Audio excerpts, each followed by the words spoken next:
Revelations.Unveiled.Detroit.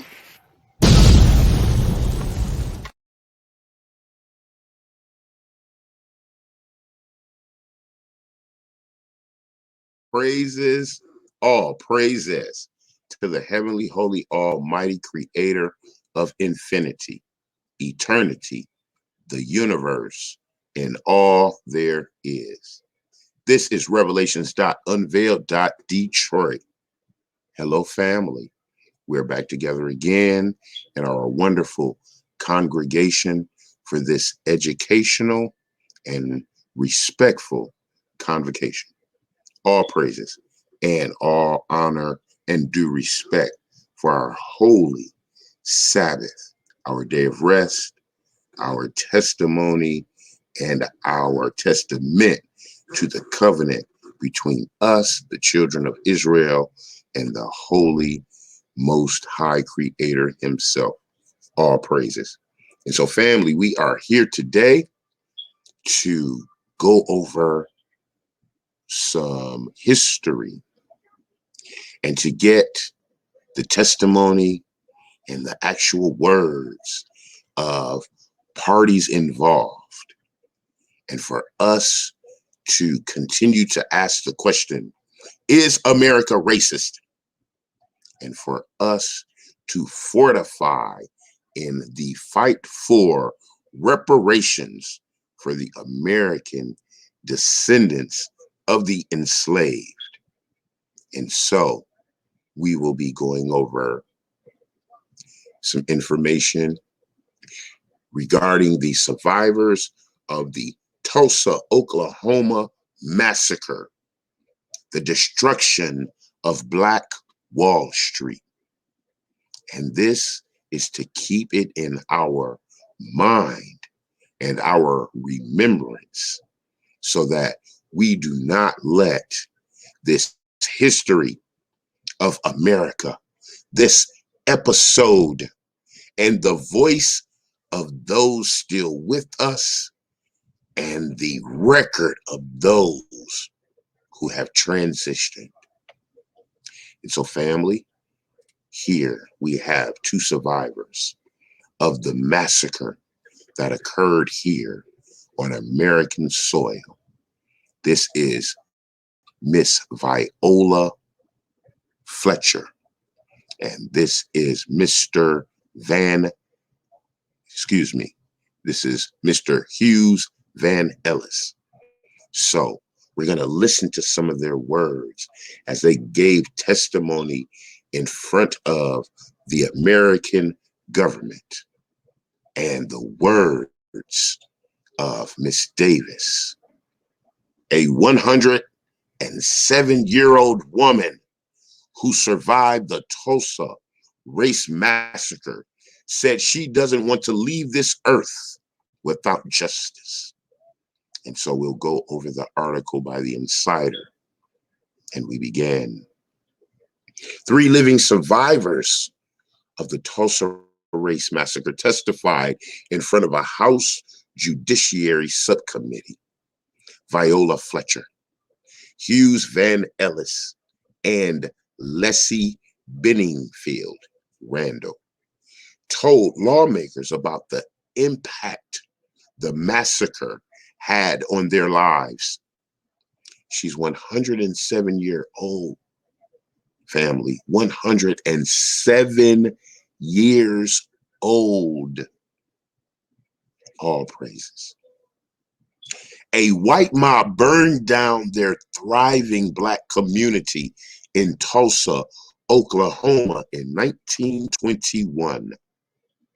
Viola Fletcher was 7 years old when a white mob destroyed her home city in Tulsa, Oklahoma 100 years ago. Fletcher, one of the few living survivors from the 1921 Tulsa race massacre, spoke in front of a House Judiciary Subcommittee, calling for justice as she shared her firsthand experience of the painful assault on what had been on Black Wall Street.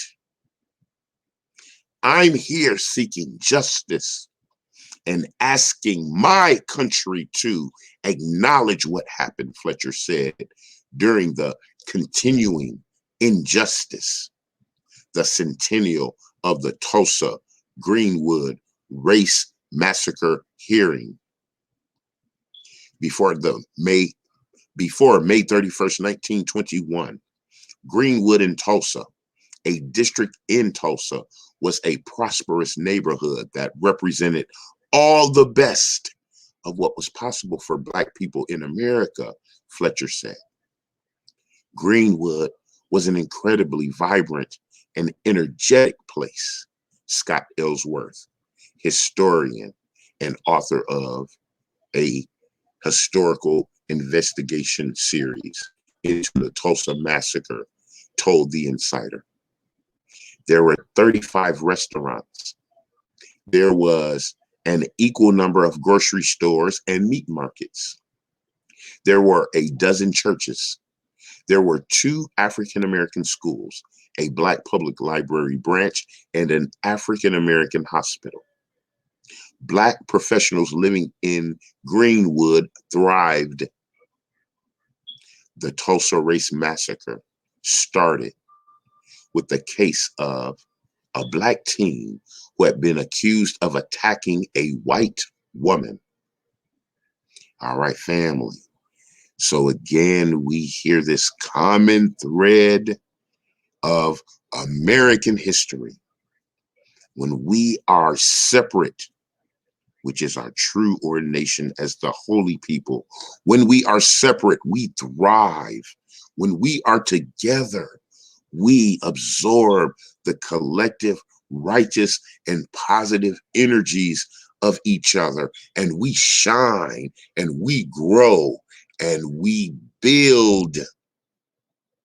And then this element of savagery is always thrust upon us. The accusation of an assault or a disrespect to another ethnic group, more specifically, the Caucasian woman. So we go down the rabbit hole to follow that thread of American history. A Black teen who had been accused of attacking a white woman. When a lynch mob and a group of armed Black World War I veterans clashed outside of a courthouse where the teen was held, the attack on Greenwood began. I will never forget the violence of the white mob when we left our home, Fletcher said. The night of the massacre, her family knew they had to leave Greenwood, she added.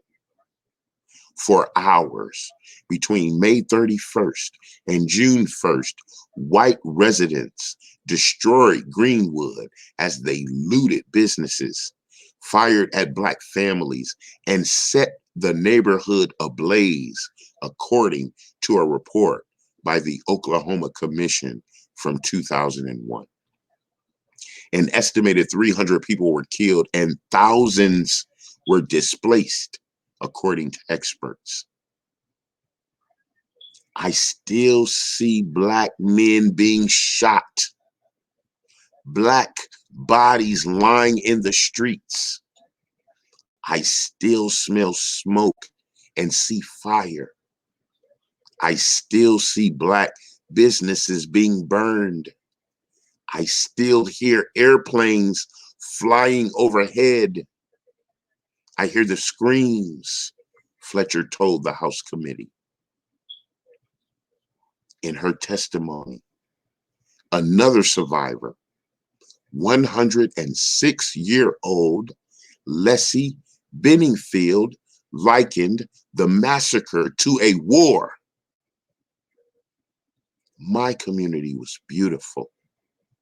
It was filled with happy and successful Black people. Then everything changed, she said. It was like a war. White men with guns came and destroyed my community. We couldn't understand why. I have lived through the massacre every day, said Fletcher, who was joined by her 100-year-old brother, Hughes Van Ellis, another survivor. Our countrymen forget this history, but I cannot, I will not, and other survivors do not, and our descendants do not, she continued. The massacre pushed Fletcher's family out of their home in Greenwood. She told lawmakers that she lost her chance at an education, adding that she never finished school past the 4th grade. Wow, family. So you're living in your community. Then all of a sudden, the next day, it's like a war has taken place. And then you have to leave.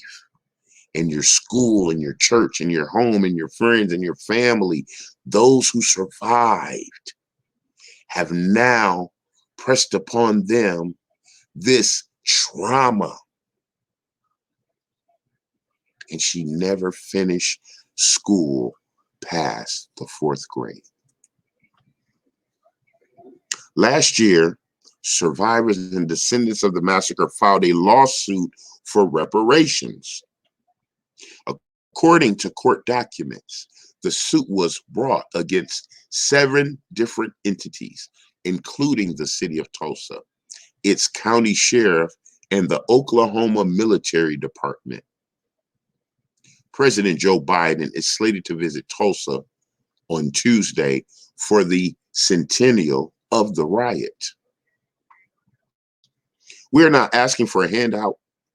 We are asking for a chance to be treated like first-class citizens, Ellis, a World War II vet, told lawmakers during his emotional testimony.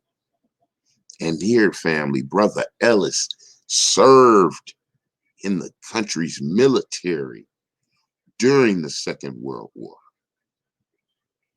Please do not let me leave this earth without justice like all the other massacre survivors.